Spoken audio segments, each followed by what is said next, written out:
afternoon, good evening, welcome to Riggard Reports with me, Alan Riggard.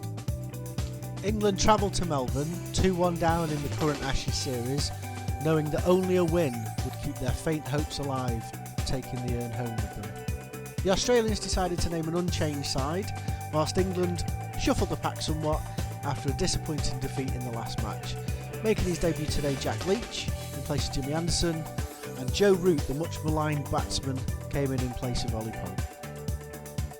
Now, if you've seen the result of this test match already, you'll no doubt be expecting a heavy focus on England's second innings from me. However, there will be no pound of flesh in this review. Instead, I'd like to take a look at what I think got us into that winning position in the first place.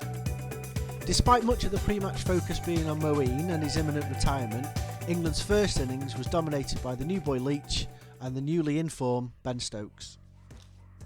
Stokes' bowling in the first innings can only be described as sublime. His partnership with Leach helping to create a formidable attack that bodes well for the future.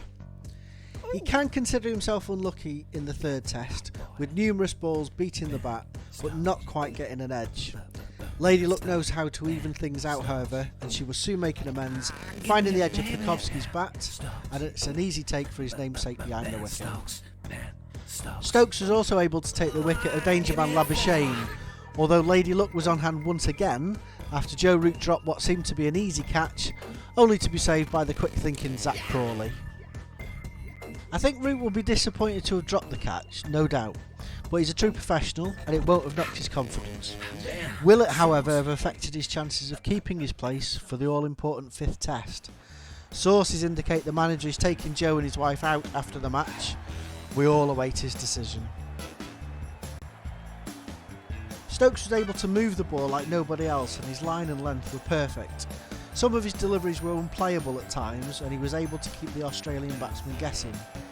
He'll be very pleased with his wicket haul for the match.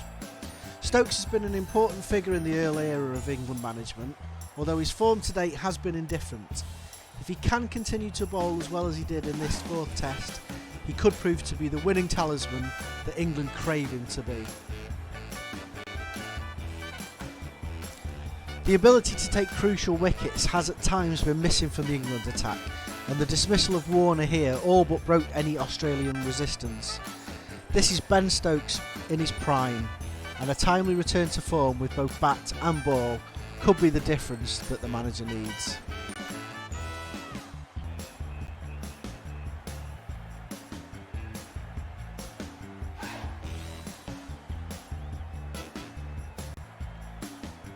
Another defining moment that helped to shape the first innings in England's favour was the emergence of debutant Jack Leach, who finished the innings with 4 wickets. After a bit of a shaky start, he did settle into his rhythm and managed to find some fantastic deliveries, getting the ball to turn at will almost.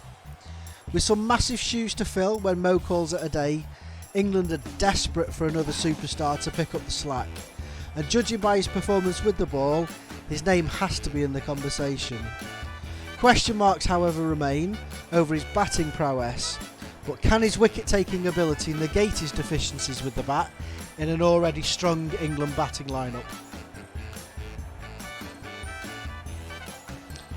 Already dubbed the new little blue shoes, Leach is fast becoming a firm fan favourite, with his iconic appearance and his love of the shoe glitch already established.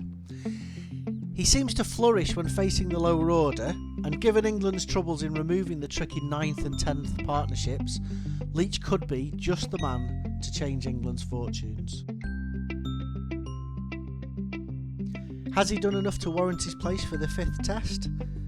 It will be dependent on pitch conditions and fitness, but only the manager can answer that now.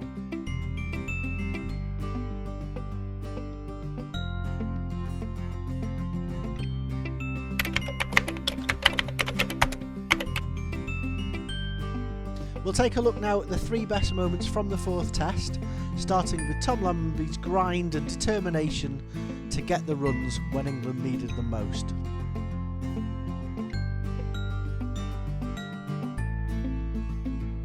Since his inclusion on the Ashes tour, Lumbee has proved to be a divisive figure for the England fans, with many concerned that he isn't good enough to reopening the batting.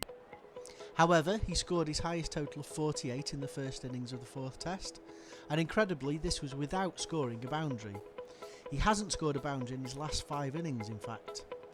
Although he does seem more than happy to do the dirty work when England need it most.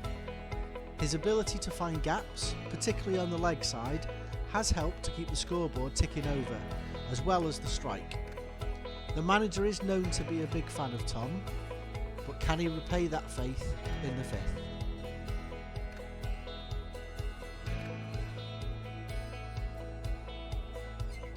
The second highlight is England's fielding, coupled with Australia's calamitous running.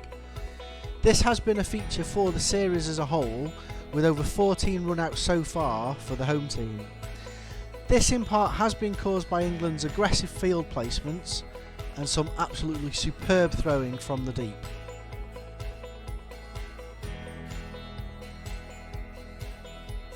With England having the fielders in so close to the bat, the Australians are able to get the ball through the gaps to the boundary rope. Given the Australians' desire to score so quickly though, if the ball doesn't reach the boundary, this can lead to a tricky decision for the batsman, and any indecisiveness is quickly punished by the England fielders. Whether or not this has been trained for in the England camp is anybody's guess, but nobody can deny it's been an effective tactic and has been able to take crucial wickets at crucial times.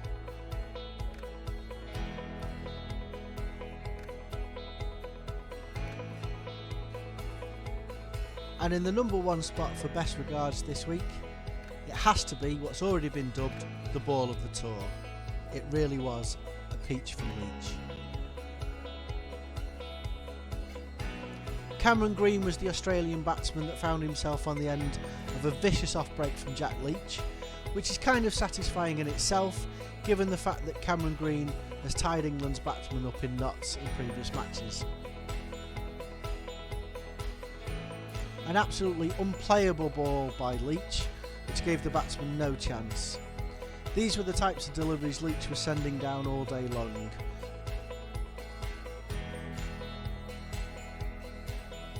It was an outstanding debut all round for Jack Leach, not to mention a delivery worthy of any highlights reel.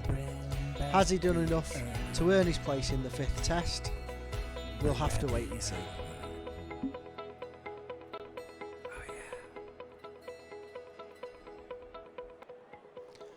England were of course able to seal the narrow victory, with Stuart Broad scoring the winning run in a much closer contest than we expected. I'd say the less said about that the better.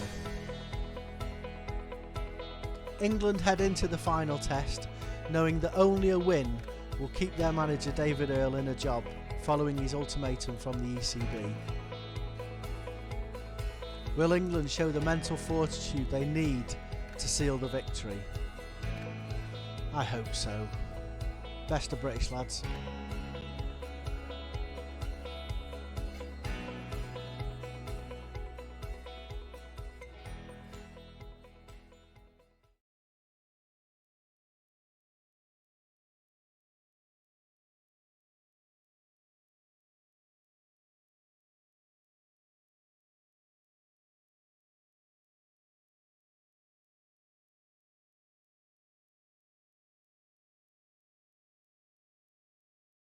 Oh, I'm so scared. Oh, I'm so scared about losing. Oh, you scare me so much. Oh, I might lose. I won't lose. I'll win easily.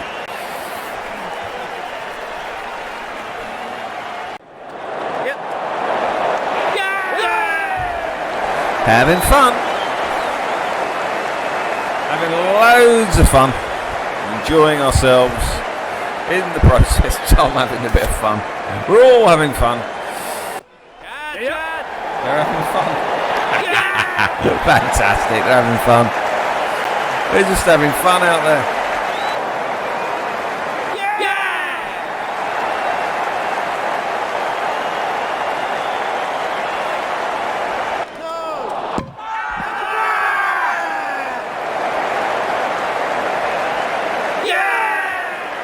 Okay, that wasn't fun.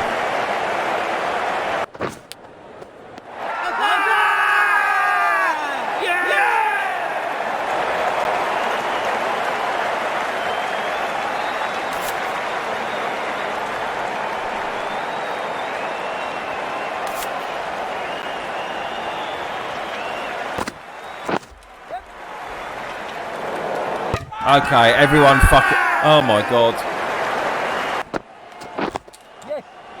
No, I don't believe it. I don't know what they're doing. I don't believe. What's going on? What's going on?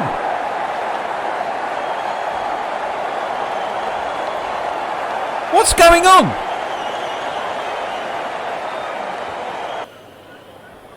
Okay, I got that wrong.